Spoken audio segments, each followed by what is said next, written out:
We must know them as they are. Here they are in Japanese prints by the great 18th and 19th century masters, Kiyomasu, Fukosai, Hiroshika. The people you see are like the rest of us, says the sociologist, trying to make ends meet and still get a little happiness out of life. No one can deny this truth about any human being anywhere on Earth. However, differences crop up in human behavior the world over, and our immediate job is to uncover and interpret the Japanese differences, as well as the overall similarities as they appear in Japanese motion pictures made in the decade prior to 1941. These, as if you didn't know, are tanks. And these are the drivers of the tanks. Japanese going through the same motions as any GI tank driver from Maine to California. There's nothing oriental looking about these smokestacks. You'll find their duplicates in Pittsburgh, nor are they just standing there as symbols like the ancient torii or gateways, which often lead nowhere. Their solid structural foundations house modern steel mills, machine shops, cotton mills, factories of all kinds sprung from a mechanical age. The workers are Japanese, the men behind the guns. Reverse the picture, and we have small home industry turning out parts for big industry. We also have the small peacetime craftsmen working in pottery, porcelain, lacquer, and metal. They're turning out highly prized items for collectors, just as their forefathers in feudal times turned out artistic pieces for the daimyos and shoguns. Let's look at the city people crowded into half a dozen great metropolitan centers, more modern than anything their size in all Asia. We'll have to limit ourselves to a fairly fast look-see. In movie lingo, we call them quick cuts. Just enough to glimpse the east meets west contrasts of what is sometimes called Paradox Isle. Public thoroughfares in the Broadway manner. Take a good look at the contrast in dress. No slavish imitation here of the latest in fashions from the Hollywood salons. No fear of being out of date in the midst of modernity.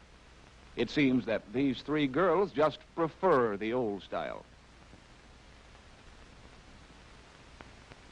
For buildings as streamlined as these, you have to go to the newer sections of our own American cities.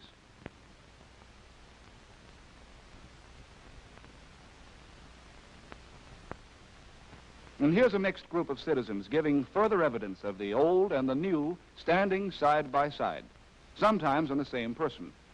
Look at the kimono combined with the slouch hat. And here's another gentleman in evening attire. Wait, let's hold that frame. A kimono topped by a derby. To pursue the same line a little further, we follow a couple of young men in Western clothes right to their door, and off they come. Entering the house, they sit down as is. In some cases, the westernized gentleman may change from his office clothes to Japanese dress.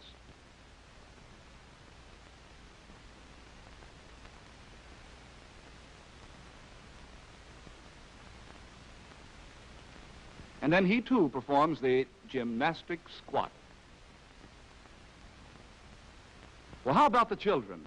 At school, and by the way, there's nothing Japanesque about that schoolhouse, the youngsters are in uniforms as Western in style as California play suits. On the way home from school, this trio still looks like three kids out of the West. Under the family roof, however, and without benefit of Aladdin's lamp, we find ourselves transported back to an old Japanese custom, the boy wearing a kimono, and a young girl fitted out with a kimono with an obi, or sash, bowed at the back. Let's all take a train to the country and add a few more to the billion passengers who annually travel by rail. Not so much of westernization in the rural areas. The farmers are so busy making a reluctant soil produce the essential foodstuffs that they haven't the time to keep up with their urban brothers. Still, the ancient agricultural methods, the old hand plow, the ox used as a draft animal, seeding and planting by hand,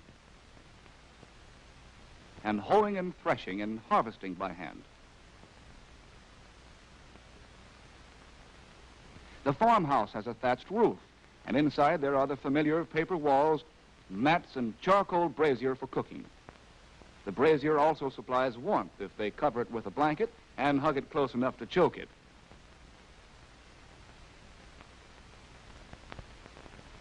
But lo and behold, electric light. One anyway. And if Farmer Akita knows what's good for him, a radio by government request.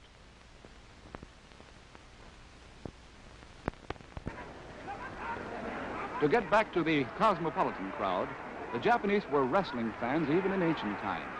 The professional wrestlers are invariably mountains of flesh. The traditional rules demand certain opening gestures, which are said to have a religious significance. In any case, the boys have an opportunity to display their manly attractions.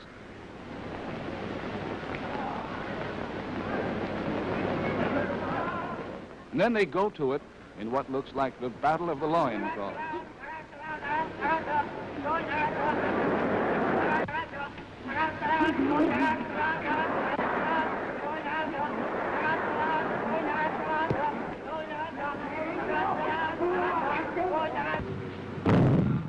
Jiu-jitsu, or judo, is another time-honored contest, but brain counts more than brawn.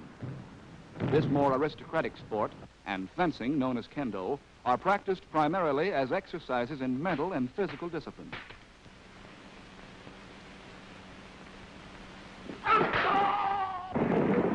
By contrast, Western sports had a terrific vogue in pre-war Japan. Horse racing drew great crowds to the tracks, and the betting was heavy. Golf, as well as tennis, became very popular. And baseball was on the way to becoming a national game.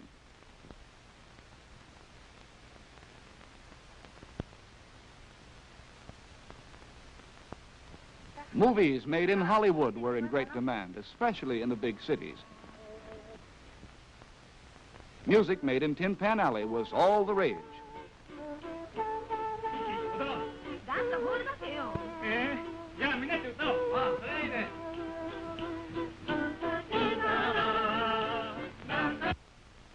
Nightclubs featuring hot bands had an enthusiastic following.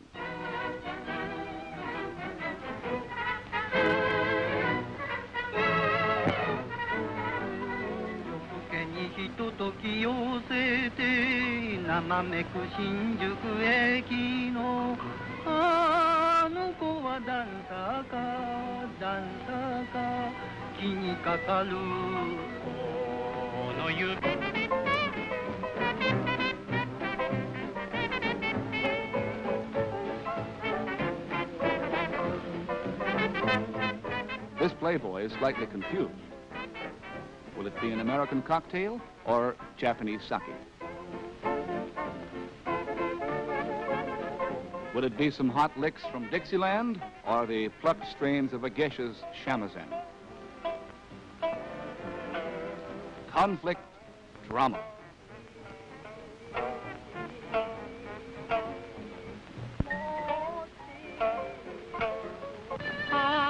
A night scene that could have been dreamed up on a Hollywood soundstage. Let's listen.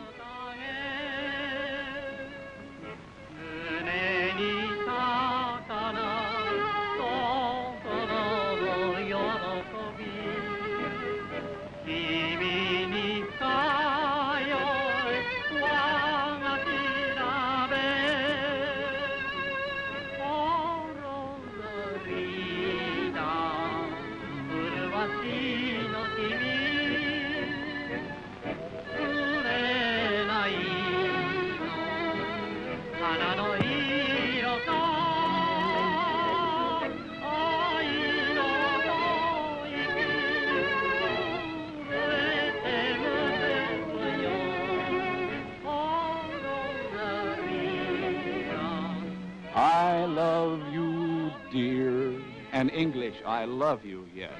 Can't you just hear her heart going doki doki? Romance, Western style. Eh?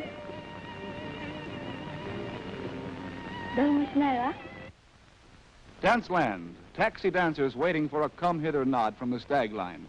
Incidentally, in the early 30s, American girls wore dresses like that, too.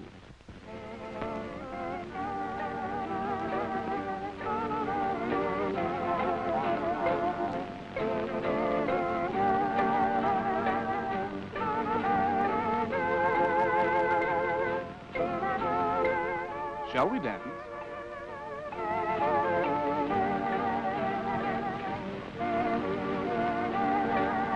忘れた頃いらっしゃるのね。またどっか外国。 And now to put the accent on the obvious contradiction. There were, at the height of the craze for things Western, the old dance forms.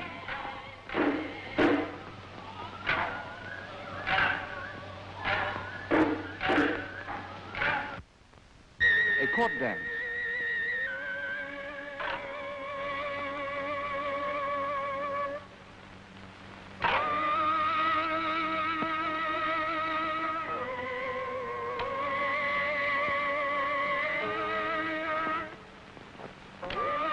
The dance of peace.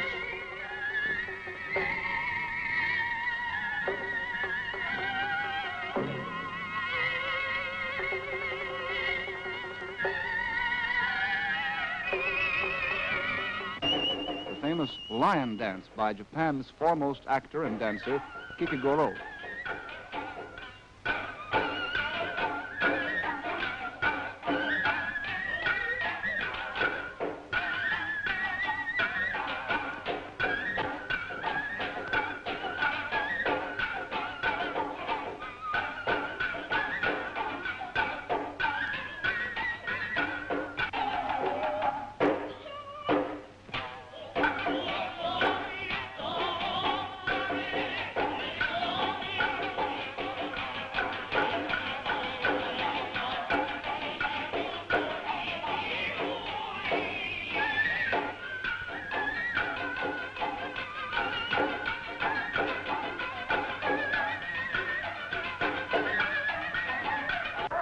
There were the kabuki theaters of the 16th century type popular drama.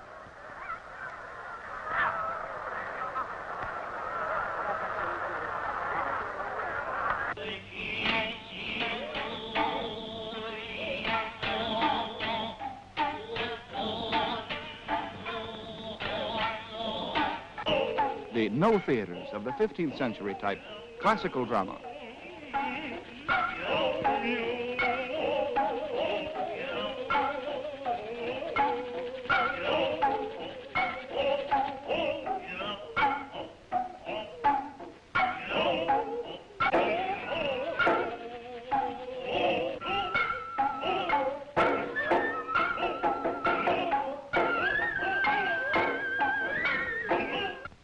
Our cartoonist was assigned the task of summarizing what we've seen so far in one symbolic drawing. Apparently, he's confused. Not that I blame him. If we go back in history, we find that this seeming confusion is an old Japanese custom. Since 552 A.D., Japan has periodically selected choice items from Chinese culture in the same way that she adopted the techniques of the Western world since 1868. It was always selection calculated to reinforce the main channel of Japanese thought and feeling, not to alter its direction. But now our East meets West cartoon is beginning to take shape. That's it. The Japanese design for living, old Japan remaining intact at its core, and new Japan supporting it with the latest technical devices for increased strength and control. Such internal resistance to change in the midst of innumerable external changes calls for a steady, conscious plan shared by an entire nation. Let's look at this plan on Japanese film. Well, this is not the Garden of Eden, lush with the bounties of nature. This is a Japanese garden, planned in every detail to the very size, shape, and color of the pebbles. The Westerner may criticize its artificiality. The Japanese finds in it an expression of his need for correct composition, as in an art form. Pre-war visitors who held with Whistler that art is an improvement over nature invariably fell in love with the Japanese. Even the trees are molded to conform to the general plan. Limbs are bent and cut short, roots constricted. Sometimes to create the impression of constantly blowing winds, at other times to frame the passage of heavenly bodies. Each garden is the world in miniature, with its hills, valleys, mountains, waterways, and bridges. A world neatly arranged and under control. Upon entering a house, we may find ourselves in a 6 or 8 mat room, each mat, or tatami, being precisely 6 feet long and 3 feet wide. The room is as devoid of clutter as a hospital room, and as clean. No heavy furniture or dust-gathering what-not shelves loaded down with bric-a-brac and gewgaws. No framed photographs of Uncle John, whom everybody loved, or Aunt Jenny, who thought she knew it all. Instead, a tidy alcove or tokonoma, 1 mat long, with a raised shelf on which may rest a treasured object, perhaps a vase holding a bouquet of flowers or a spray of foliage arranged according to specific rules. On the wall above are hanging scrolls, or kakamono, on which a painting or artistic specimen of calligraphy may be mounted. Restraint, appropriateness to the point of displaying special flowers to conform with a flower calendar. Order of a kind prescribes for the dinner tray a particular dish for a particular food.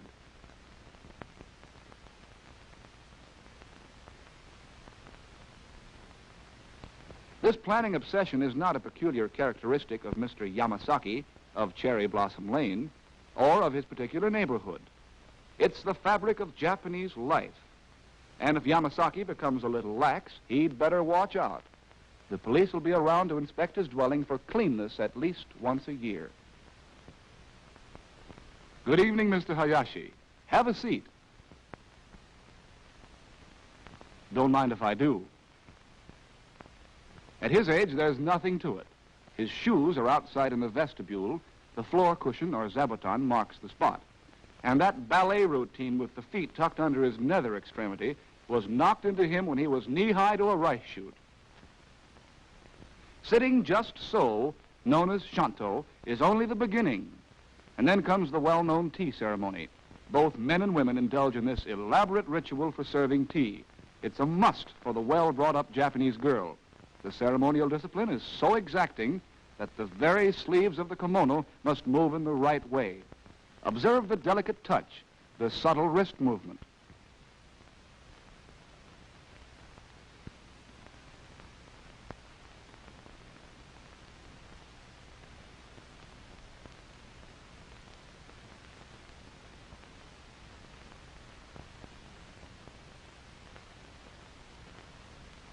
One lukewarm tea coming up. Madame Chrysanthemum knows her P's and Q's when she enters a room. She kneels, slides the door open, stands, passes through, kneels, slides the door shut, stands. Entrance music, she's in. Religious custom in Japan is seldom the devotional act that it's apt to be in the West. The Japanese wash their mouths and hands, approach the shrine, either ring a bell or clap their hands to attract the god's attention, make a statement of fact or intention, or at times a specific request.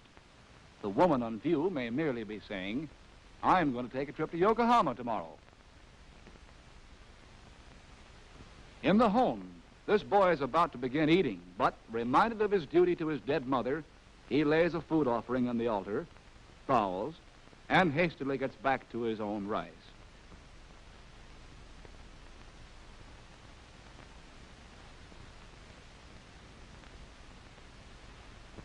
For the bath, the men join the ladies in the community bath, where appropriate behavior calls for no clothes and no gags, please.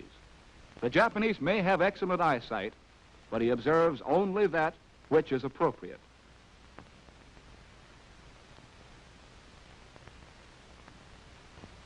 The theater is often said to be a representation or imitation of life. If true, the Japanese theater gives every evidence that Japanese life is planned in the minutest detail. Each performance is a tour de force, a concert by virtuosos. The audience probably knows the plot by heart, as we may know a symphony by Beethoven. The actor may adjust his kimono, and the audience, in a fever of expectancy for this very movement, goes into ecstasies over the perfection of the gesture. Masks fix the emotion portrayed by the actors, as well as experienced by the audience.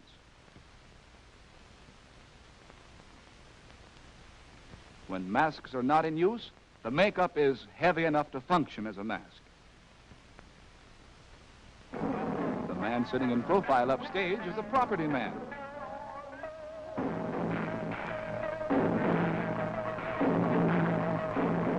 He and his aides are in constant attendance on both the actors requiring a change of costume and the business of the drama in the shifting of props.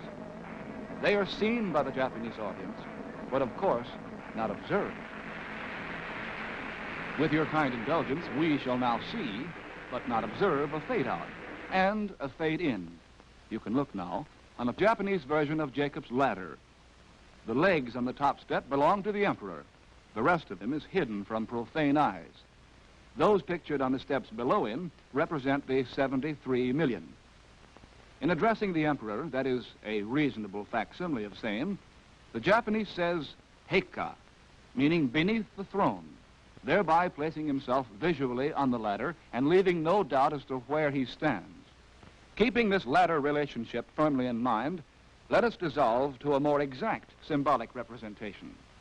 The Mikado is still top man, but the pyramid of ladders coming together as one beneath the throne comprises as many ladder positions as there are Japanese.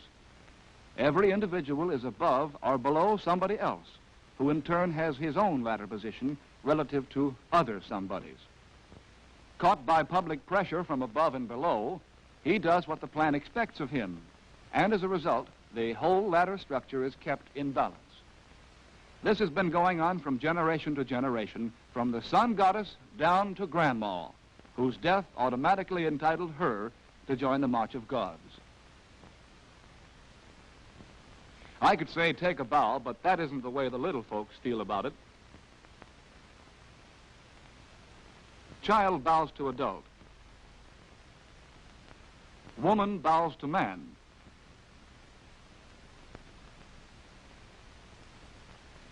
Farmer bows to his betters. Civilians bow to the military. Subjects bow to the emperor.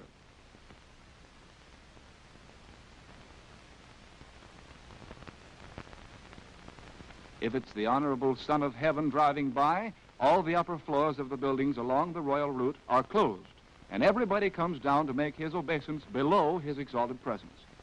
This is literal ladder behavior.